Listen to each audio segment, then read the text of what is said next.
Electrical hammer drill machine. এটার মধ্যে total 3টা মোড আছে। এদিকে দেখেন একটা, এটা হচ্ছে নরমাল। যখন এই বাটনটা এদিকে থাকবো তখন এটা শুধু ঘুরবে, শুধু ঘুরবে।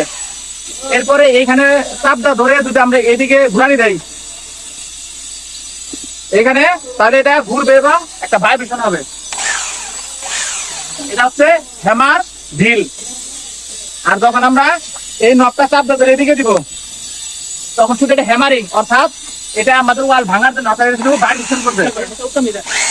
এটা হচ্ছে এরকম ভাইব্রেশন করবে। তার মানে এখানে আমাদের 3টা মোড। আর এটা হচ্ছে ড্রিল বিট।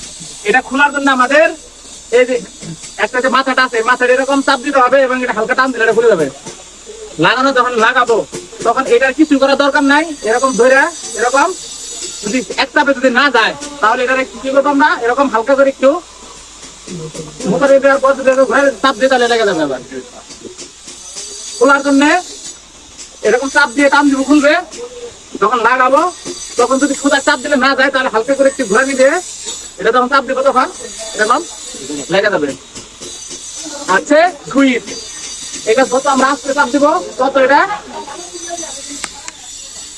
আস্তে চাপ দিব তত আস্তে আস্তে ঘুরবে। যত চাপ স্পিডে ঘুরবে। অর্থাৎ আমার এই চাপের সাহায্যে এটা ড্রিলের স্পিড কন্ট্রোল করা যায়। এই সুইচটা হচ্ছে যখন আমরা অনেক সময় হাত ব্যথা হইতে পারে চাপ দিতে, এটা চাপ ধরার পর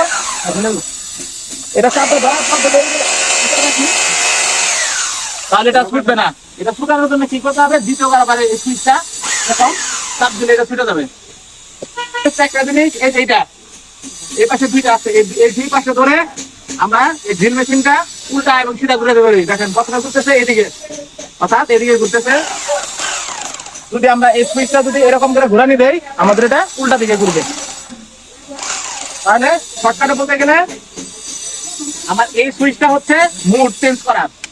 প্রথমে নরমাল মুড আছে, এরপরে ড্রিল, নরমাল ড্রিল এবং হ্যামারিং আছে, আর এটা শুধু হ্যামারিং।